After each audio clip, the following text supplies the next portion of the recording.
इस समय देश में सबसे ज्यादा बागेश्वर धाम वाले बाबा धीरेन्द्र शास्त्री की चर्चा है। उनके एक पुराने वीडियो को लेकर महाराष्ट्र में बड़ा विवाद शुरू हो गया है। एनसीपी विधायक ने तो उन्हें पीटने तक की बात कह डाली है। लेकिन इस बीच चमत्कार का दावा करने वाले धीरेन्द्र शास्त्री अब हिंदुत्व की बात कर रहे हैं। भक्तों के बीच अब हिंदू राष्ट्र वाली लाइन पर धीरेन्द्र शास्त्री का फोकस है। रामचरितमानस पर नीतीश के मंत्री और समाजवादी पार्टी के नेता स्वामी प्रसाद मौर्य के विवादित बयान के बाद अब धीरेन्द्र शास्त्री रामचरितमानस को राष्ट्रीय ग्रंथ घोषित करने की मांग कर रहे हैं। लेकिन सवाल यह है कि जिस बागेश्वर धाम सरकार का पॉलिटिक्स से कुछ भी लेना देना नहीं है, वो देश को हिंदू राष्ट्र और रामचरितमानस को राष्ट्रीय ग्रंथ घोषित कैसे करवाएंगे? क्या है धीरेन्द्र शास्त्री का आगे का एजेंडा? आपके क्यों करने लगे? हमारे सिद्धांत और हमारे संकल्प पूर्ण हो, ऐसी हमें अपनी बालाजी की प्रेरणा है। हम प्रत्येक सनातनी को कहेंगे, तुम मेरा साथ दो, अपन हिंदू राष्ट्र देंगे। क्या हिंदू राष्ट्र के नाम पर पंडित धीरेन्द्र शास्त्री कोई नया नैरेटिव सेट कर रहे हैं? तुम मेरा साथ दो, हम हिंदू राष्ट्र देंगे।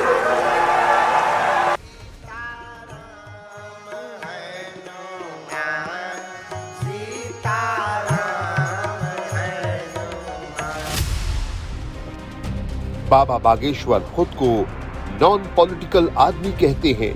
राजनीति पर बात करना पसंद नहीं करते। राजनीतिक व्यक्ति पर हमारा कोई चिंता नहीं, सिर्फ अध्यात्म पर। राजनीति से हमारा कोई लेना देना। ऐसे में बागेश्वर धाम महाराज हिंदू राष्ट्र कैसे बनाएंगे? उनके पास हिंदू राष्ट्र बनाने का फॉर्मूला क्या है? इस पर वो क्या कहते हैं, खुद उन्हीं से सुनिए। साल का धीरेन्द्र शास्त्री मूड पर झंडा बांधकर, मतलब बुंदेलखंडी शब्द मूड हिंदी में बता देता हूँ, सर पर झंडा बांधकर हिंदू राष्ट्र बनाएगा। कैसे बनाएगा हिंदू राष्ट्र? हम नहीं बनाएंगे। हम राजनेता नहीं है, हम सरकार नहीं है, हम अदालत। कैसे प्रेरित करेंगे? लेकिन हम लोगों को जगाएंगे। रामचरितमानस के आधार पर, ऋषि परंपरा के दरबार की कृपा दिखाकर और बालाजी की कृपा को बताकर, और हिंदुओं के साथ जो शोषण हो रहा उस शोषण को बता करके कि तुम्हें कितना बार बार टारगेट किया जा रहा, हमारे संतों को कितना दुख दिया। बात हमें इस बात का डर है आपसे, और बहुत ज्यादा शिकायत है सब न्यूज वालों से कि जब वो पाल घर के, वो महाराष्ट्र के वो साधु बिलख रहे थे, लोगों ने दिखाया, मीडिया ने भी दिखाया, लेकिन तब जूं नहीं देंगी। लेकिन आज हम ललकार रहे हैं, तब कई लोगों को बुरा लग रहा है कि ये तो बेमनस्ता फैला रहे हैं, दंगा फैला रहे हैं। तब तुम्हारे अंदर कौन सा कीड़ा है? क्या तुम सनातनी नहीं? अगर हो तो तुम्हें वो रोने वाला साधु चाहिए या भारत का हंसता मुस्कुराता साधु चाहिए? तो आपको लगता है ये हिंदुओं को आपस में तोड़ने की भी एक साजिश चल रही है? आपने बोल भी रहे हैं लगातार कि चलेगा कैसे? अगर वो हिंदुओं को तोड़ेंगे नहीं, अंग्रेजों ने फूट डालो नीति की, अब इनको अगर राज करना है तो ये हिंदुओं को फोड़ेंगे। क्यों? क्योंकि इनको डर लग गया है कि अब सब महात्मा सबको जोड़ने लगे हैं, प्रत्येक सनातनी एक होने लगा है। एक हो जाएंगे तो सनातनियों के कारण से भारत हिंदू राष्ट्र बन जाएगा। तो इसके पीछे एक बहुत बड़ी टीम है। पंडित धीरेन्द्र शास्त्री हिंदू राष्ट्र के लिए हिंदुओं को एकजुट करने की बात कर रहे हैं। सवाल ये है कि क्या हिंदू राष्ट्र के नाम पर बाबा लोगों को डरा रहे हैं? तो हिंदुओं को एकजुट करने की बात कर रहे हैं आप? पूर्व से ही हमारा दृढ़ संकल्प सनातनी हिंदुओं को एक करने का था। ये कोई नई बात नहीं है। और हमें ऐसा लगता है कि हमारे इष्ट बागेश्वर बालाजी और गुरु परंपरा से हमें चुना ही इसीलिए गया है कि ऋषि परंपरा के आधार पर प्रत्येक सनातनियों को एक किया जावे। अब रही बात निशाने की, तो देखो भाई, जिनकी जलेगी वो तो विरोध करेंगे ही करेंगे, उनसे कोई हमें परवाह नहीं है। उनको सेम टू यू।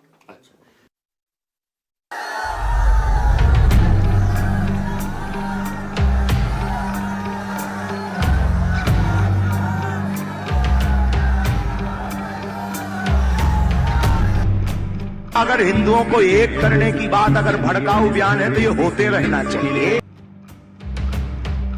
बाबा बागेश्वर सनातन से जुड़े हर मुद्दे पर बोल रहे हैं। हिंदू राष्ट्र के साथ साथ अब वो रामचरितमानस को राष्ट्रीय ग्रंथ घोषित करने की मांग कर रहे हैं।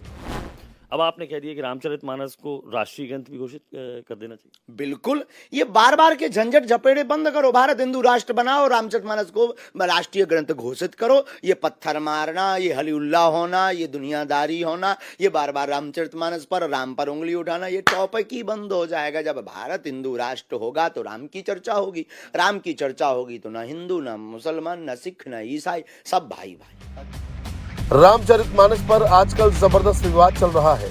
यूपी के नेता स्वामी प्रसाद मौर्य मानस की चौपाइयों पर सवाल उठा रहे हैं और अब इस पूरे विवाद में मध्य प्रदेश वाले बाबा भी कूद पड़े हैं। सवाल ये है कि बाबा का ये सियासी प्रयोग है या फिर महज संयोग।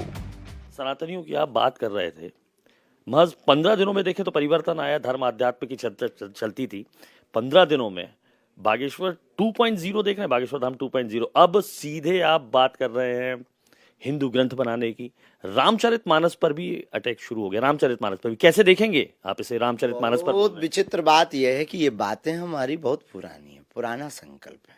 हमें लगता है कि हमारी गुरु जी की प्रेरणा का संकल्प है, और सच भी है, लगता नहीं है, सच है। तो अचानक मोड़ तो हमारे जीवन में नहीं आया है। दूसरी बात, रामचरितमानस पर उंगली उठाना सीधी सी बात है, अपने आपके अस्तित्व पर उंगली उठाना है। रामचरितमानस एक ऐसा ग्रंथ है, उन भगवान राम का ग्रंथ है जिन भगवान राम का पुष्पकारूढ़ का विग्रह हमारे भारत के संविधान के प्रथम पृष्ठ पर है। तो अगर संविधान को मानते हो तो संविधान के प्रथम पृष्ठ के भगवान राम को क्यों नहीं मानते? और नहीं मानते हो तो आपको भारत में रहने का अधिकार नहीं है, क्योंकि संविधान मानना तुम्हारा मौलिक अधिकार है, तुम्हारे पूर्वजों ने स्वीकार किया है। तो जो प्रथम पृष्ठ पर भगवान राम अंकित हैं, वह मानने का अधिकार, उनकी ही गाथा रामचरितमानस, और उसको नाम मानना मतलब आपके अंदर खोट नजर आता है कि कुछ तो गड़बड़ है। ये विमर्श कहाँ से शुरू हो गया कि रामचरितमानस की बुराइयां चालू हो गई, लखनऊ में प्रतियां जलाई जाने लगी? तो ये कहाँ से, ये शुरुआत कहाँ से? बहुत बड़ा डर ये हो गया कि एक लड़का आया और इसने पूरे भारत को जोड़ने का नया काम कर दिया। इनकी जो करोड़ों के मिशन थे, जो भोले भाले हिंदुओं को टारगेट करके धर्मांतरण कर रहे थे, अब वो घर वापसी करने लगे, मूव होने लगे। उन्हें पता लग गया कि असली बाप तो ये है, हम तो गलत दूसरे बाप को बाप कह रहे थे, वो भी फेक बाप को बाप कह रहे थे।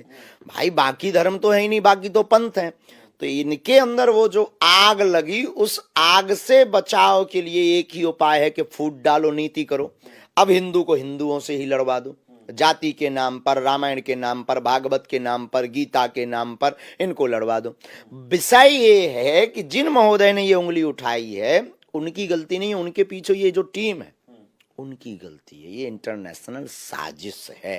अच्छा, उनको इसमें दिक्कत हो गई, और भी पंथ हैं, उनकी किताबों पर उंगली उठाओ, भाई साहब को नानी याद आ जाएगी, घर छूट जाएगा। अच्छा, तो इंटरनेशनल साजिश, मतलब भारत में तो साजिश थी, इंटरनेशनली साजिश है। प्लान क्या दिखाई दे रहा है उन लोगों का आपको? फंडिंग, विदेशी पैसा और बहुत बड़ी टीम लगी हुई है जो ऐसा कार्य कर रही है। और हमको तो ये भी दिखाई दे रहा है कि अभी ये जातिवाद फैलाएंगे, भयंकर वाला। स्वामी प्रसाद मौर्य ने बयान इसी तरीके का दिया है। अब उनकी ये निजी विचारधारा है।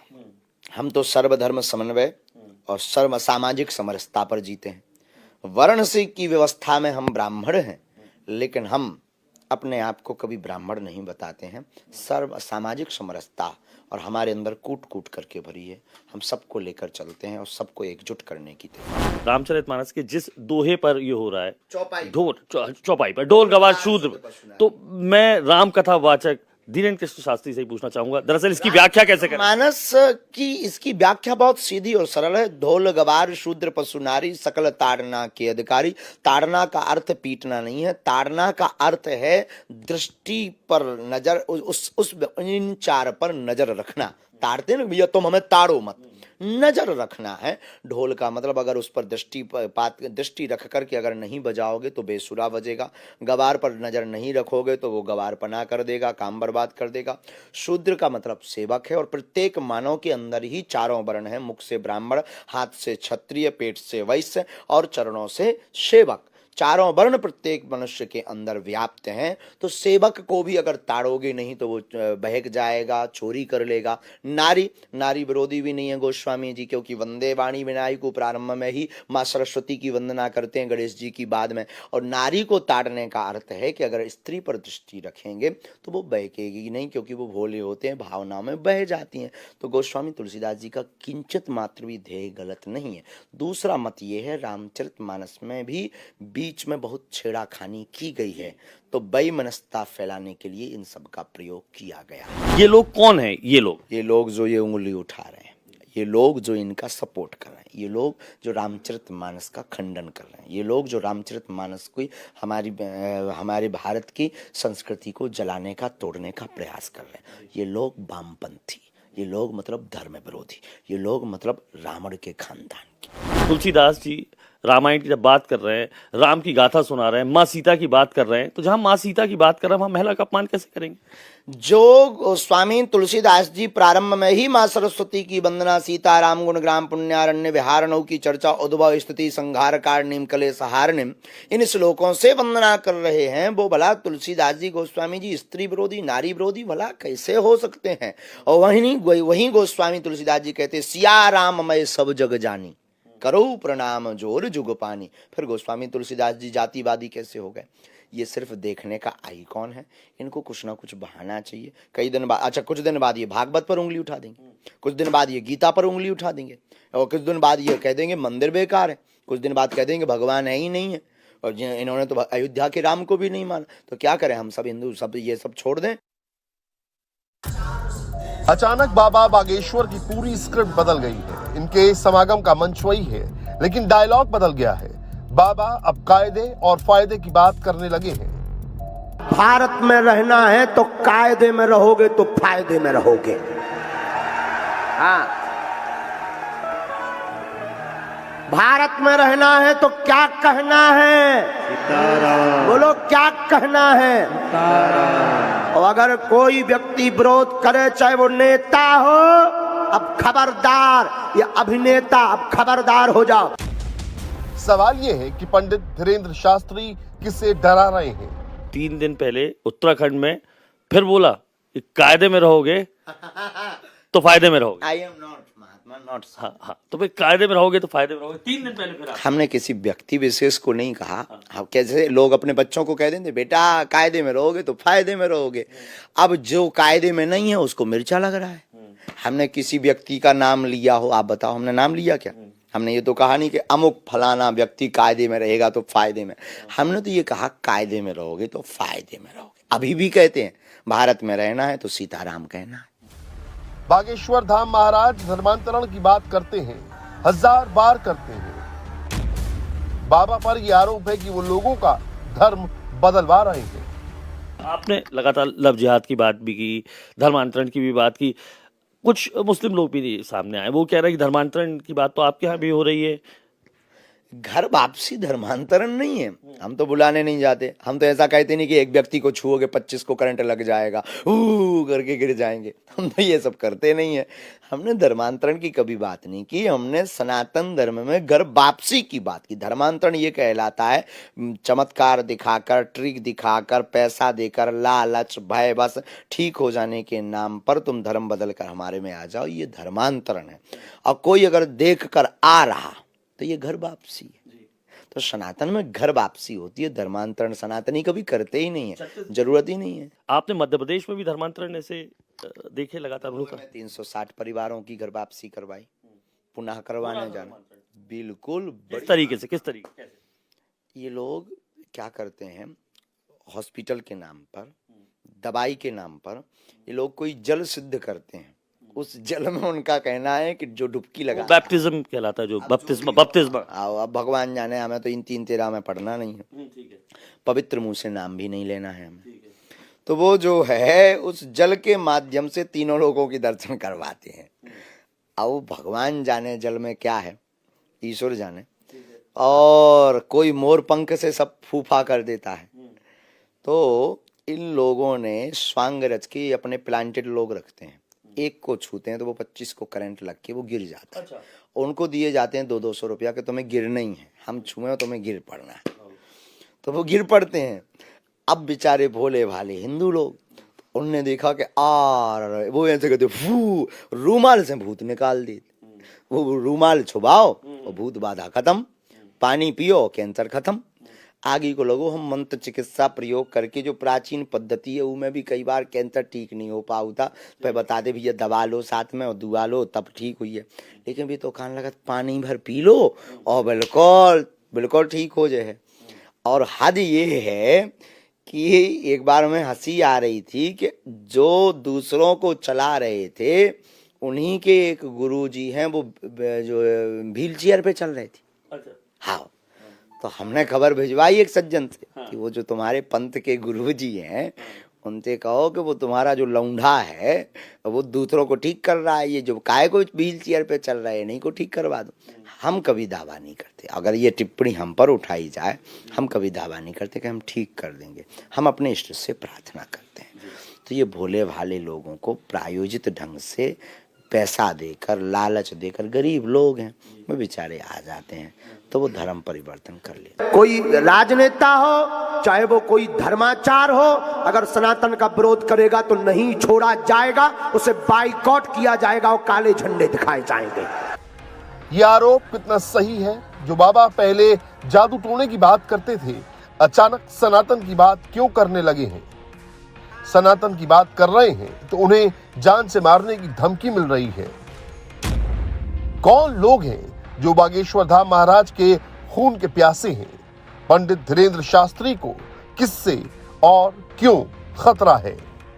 आपको मारने की धमकियां भी मिल रही हैं, तो धीरेन्द्र ब्रह्मचारी को मारने की कोशिश क्यों होगी? क्यों?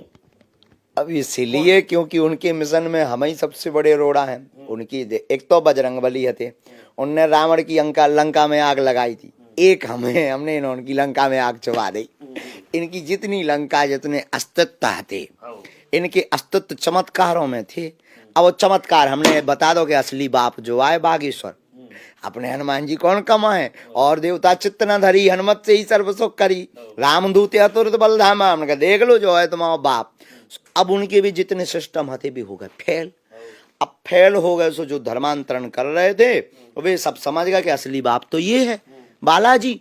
बेफिजूली में अपन को तो पाखंड में ले जा रहे थे। तो अब जो है उनको डर लगा कि हमने करोड़ों खर्च किए और एक 26 साल का लड़का आया और पूरा पानी फेर रहा है। तो बोले एक काम किया जाए, बोले पहले इसे फंसाया जाए। तो इन्होंने क्या किया, एक प्रायोजित ढंग से चुनौती दी। अब इन्होंने स्वांग रचना, अभी तो और चुनौतियां, ये नए प्रायोजित ढंग से फंसाएंगे। अब इन्होंने कहा ये ऐसे नहीं मान रहा, लड़का बहुत खतरनाक है। अब खतरनाक क्यों ना हो, जिसका गुरु बलवान चेला पहलवान, तो अपने ऊपर तो बालाजी को हाथ है, तो ये तो लंका तक शंका नहीं, हमें कौन डरने, हमें ठटिये मारने, नाक हमें काट देने। अब इन्होंने कहा क्या किया जाए, बोले इसको डरवाने के लिए एक काम करो, धमकी दी जाए। हमें नहीं दी, हमें देते हम पहले ही टटरी बार देते, हम कहते न कटा तू अपनी तैयारी कर। तो वो परिवार में हम थे बाहर रायपुर कथा में, परिवार में एक भाई हैं चाचा के, उनको फोन लगाया कि ऐसी ऐसी बात है। तो हमें तो लगा जब उन्होंने पूरा करवा दिया और लिखवा दिया, अच्छा वो सब लोकेशन निकल गई, हमने सब करवा दिया है, वो सब निकल आएंगे। लेकिन धमकियों से धीरेन्द्र कृष्ण डरने वाला नहीं है। हाँ, अभी तो हम उनके मूड पर झंडा गाड़ने वाले हैं। शांत थोड़ी बैठना है। जब तक हम दिन ना रात सोएंगे नहीं, जब तक भारत का प्रत्येक हिंदू एक नहीं हो जाएगा, भारत हिंदू राष्ट्र नहीं बन जाएगा। इंडिया टीवी हर वक्त हर जगह डाउनलोड करने के लिए सर्च करें India TV news Google play store या ऐप स्टोर पर।